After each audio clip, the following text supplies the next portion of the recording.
Killer Mike has a new album coming out this Friday titled Michael, and it's the first solo album from Killer Mike since Rap Music, which dropped in, I believe, 2012. In that time, obviously, he's been busy doing the Run the Jewels album, so it's not like he entirely disappeared from music, but, first time going back to his solo stuff in a while.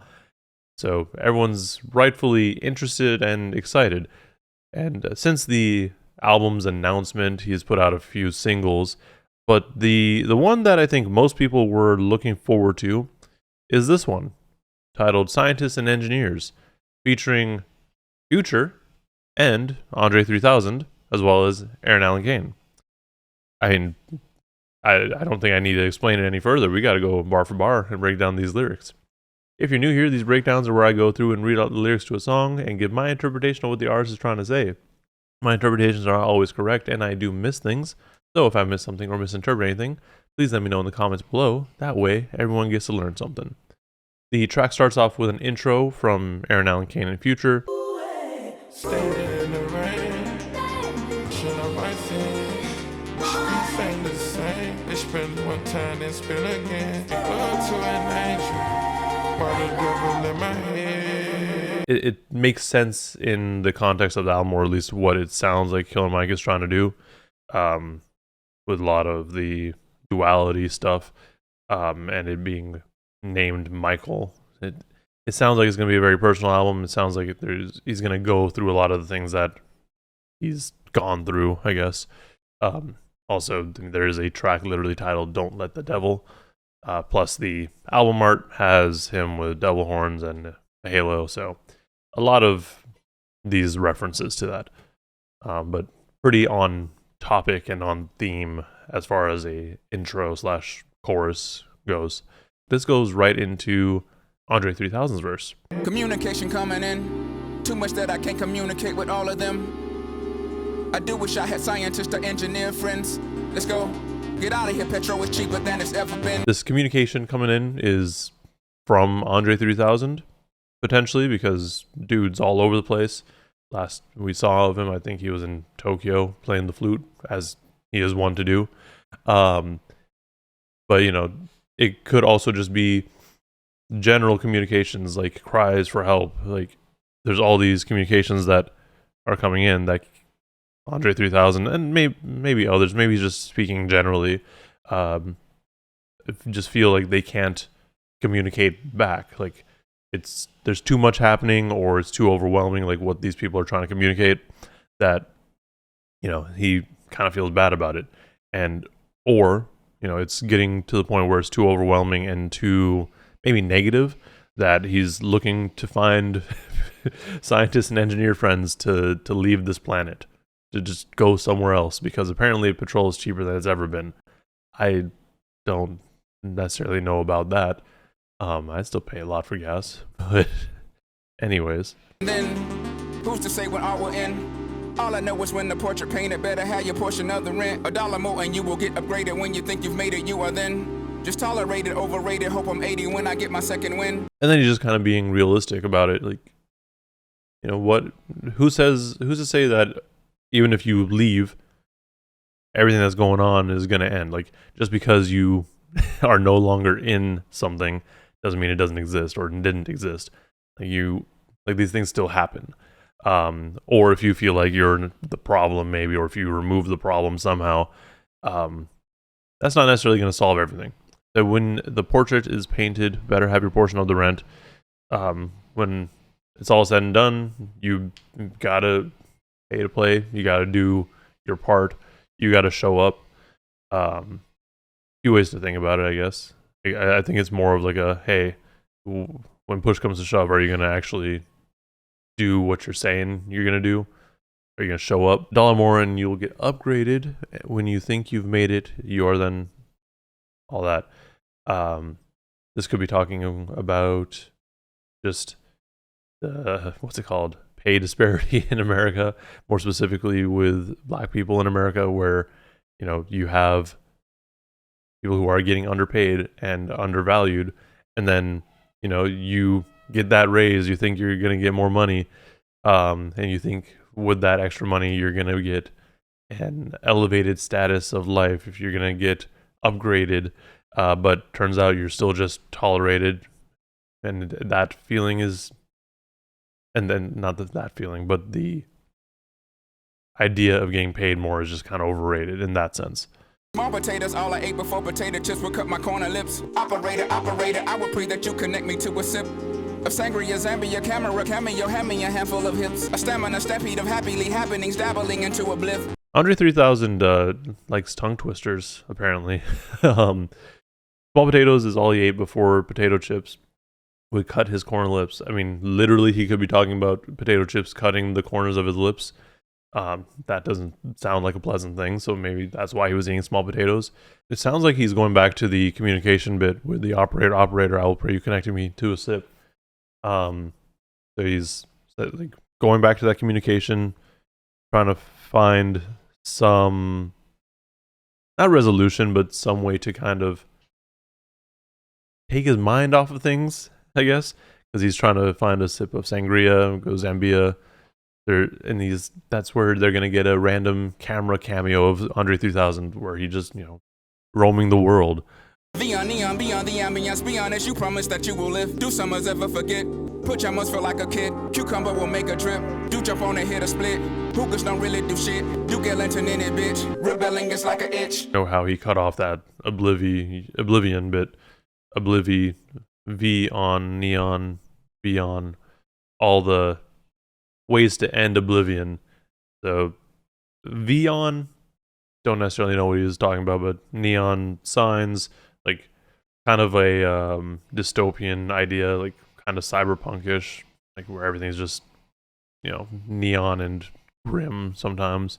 Just a lot of wordplay there, and it just seems fun. This Oblivion is beyond the ambiance that you promised that you would live.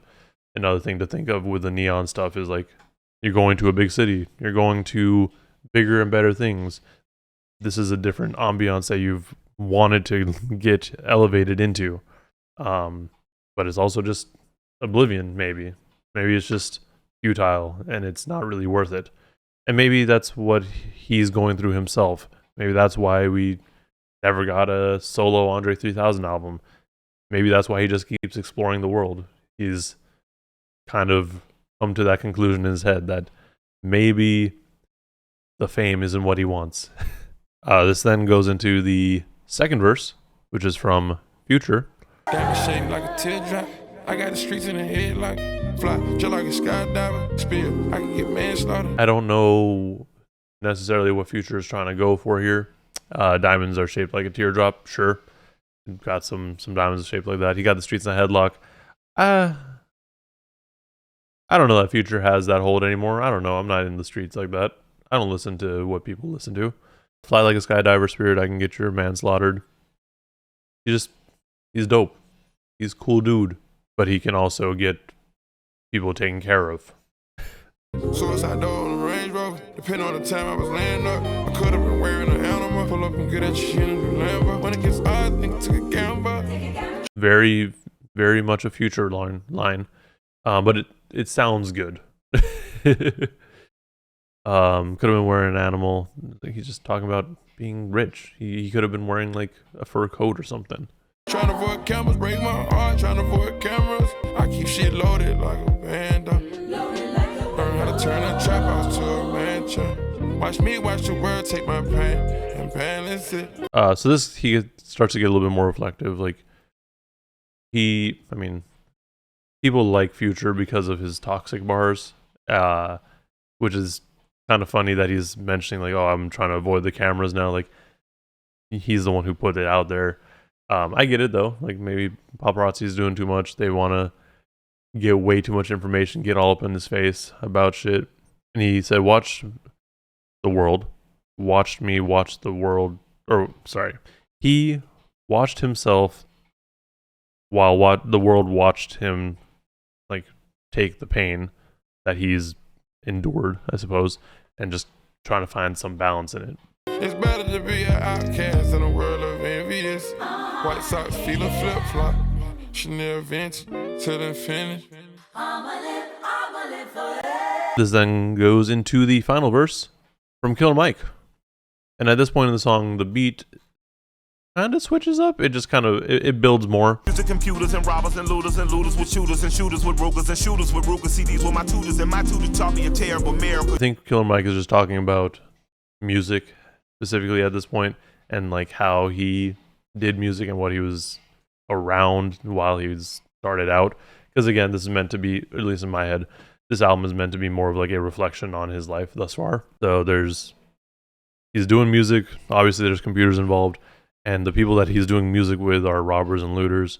The main thing that he's trying to get to is that the tutors in his life, his mentors, the people, the OGs essentially, they taught him a terrible miracle, which is... You can lie, cheat, and still kill in America. Be celebrated like Captain America. Fuck it, I'm with it, let's get it. This nigga in Niggers and Bentley, Valet and Lenny. Yeah, so the terrible miracle is that in America, you can lie, cheat, and kill, and you can still be celebrated like Captain America. This is not something that everyone is able to do. You have to be a very select few, or in a group of a select few people that can do that. But it is a thing. And I think everyone comes to that realization at one point or another. And he's like, "Fuck it, let's try. Let's do it." I'm a villain with chillin', so I'm never chillin'. I gotta make millions. I used to be dope with the dealing, but that got a ceiling, and we know the usual dealing. Yeah, so he's a villain with children. So he's never chilling. He's got to make millions. He has people that rely on him. He has a family that he wants to be able to support and make sure that they're good. So he can never stop moving, essentially. I mean, Killer Mike he does music, but it also has barbershops, investments. He stays busy. He used to be dope with the dealing, but that got a ceiling, and we know the usual ending. I mean, yeah, sure. There's totally a ceiling with that sort of stuff, and it is not the safest job. So, maybe leaning towards the other stuff is a better move for him. Niggas get rich and go bitch and go fit and go stitching and fuck up their family and friends. Me, I go to Germany, earn me a couple of million, return with a couple of bins. I'll go to Brazil and just kick it and chill till I'm over the hill and still fucking on women. So he then starts to explain the usual ending for the people who do what he used to do. But and he's like, you know what I do? I just go on tour. I go to Germany. I come back with millions of dollars and some cars, or I just go to Brazil and chill. Like he's in a place in his career and in his life where he can afford to do both those things. The world got no mercy, so I had to show him like Percy. With me, it just can't be no limit. 100% authentic, see, I got no gimmick, so I ain't protecting no image. My style original, pivotal, it's going digital. Niggas you like as a mimic. The world got no mercy, so he had to show him. And like Percy did with him, Percy Miller, Master P, can't be no limit label. 100% authentic, no gimmicks. He's not protecting an image. This is just him. What you see in videos, interviews, and his music, that is just him. His style is original, and everyone that he's talking about is just trying to mimic him as well as just everyone else. Like, not necessarily, or other rappers are not necessarily original anymore. Like, in terms of content, the way they rap, stuff like that. I'm a menace that's moving on vengeance. I promise my op that my anger is endless. It ain't enough that I took out my op in this block. We burnt down this whole fucking village. I like when Killer Mike gets into these pockets because like he just goes in and like he just has like a random 4-bar where, and not even random 4-bar. It makes sense in terms of like progression of the song, but it just gets mad aggressive sometimes. He promises that his op that his anger is endless, and it's not enough that he took out his op and his block, but he also went and burned down the entire village. So everyone got fucked over because of his op. Did it with smile, not agreements. It was my pleasure to see that this fuck nigga finished. If you get offended, then fuck it, my nigga. I'm with it, I'm hitting, let's get this shit in. Back of the club, the immaculate thug with bottles above and some masses to rub. So that burning of the village that he did with a smile. It was his pleasure to do that. And if you get offended, then fuck it. That's your problem. And then he repeats his I'm with it line from earlier. The fucking I'm with it. Let's get this shit in. He's in the back of the club, just at the strip club, vibing.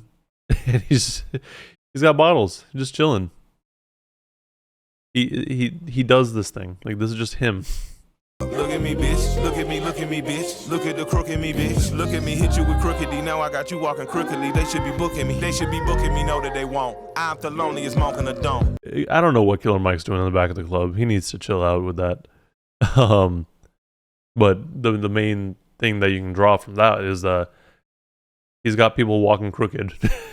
Kicking that jazz, collecting my bag. I'm talking milli, ain't talking vanilla. Had to get that hating nigga from Nimmy. I do not move like a regular Joe. Yeah, he's kicking that jazz.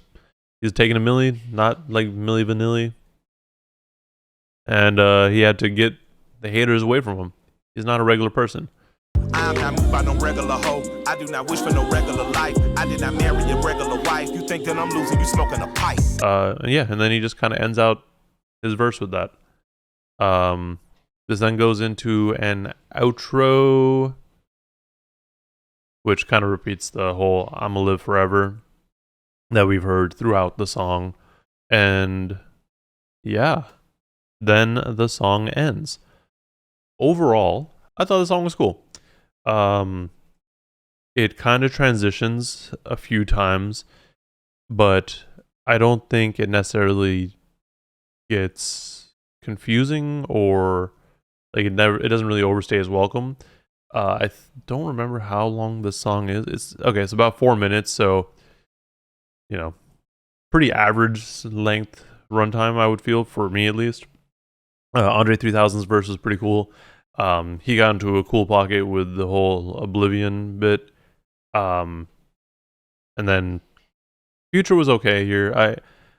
It felt like it was more of a bridge than an actual verse. Like, it was a way to connect Andre 3000 and Killer Mike, even though realistically you don't need that filler in between. And I didn't mean to say filler as like a negative term. It's more just like I didn't care for Future's verse as much, but it was fine. It didn't feel bad by any means. And like in the song, it sounded good. But then Killer Mike just goes on for like 2 minutes. So, he can do whatever he wants because this is his song, this is his album. I felt like it was a little long. But it was on topic and he just kind of carried the same idea all the way through. I feel like some people are going to be out there saying, why is Future on this song? It does make sense. If you look into their history, everyone on this song is from Dungeon Family originally, so they have that relation there. I will say I didn't expect Future and Andre 3000 to be on a song together, but we got it.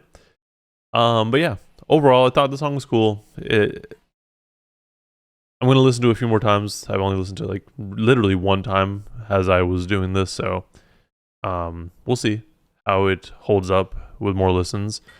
Album does come out in a few days, so we'll see how it sounds on that too. With all that said, let me know in the comments below if I missed something or misinterpreted anything, as well as what you guys thought of this song if you made it this far. And while you're down there, like and subscribe to see more breakdowns, content, and rambling like this. Thank you for watching, and please stay safe out there.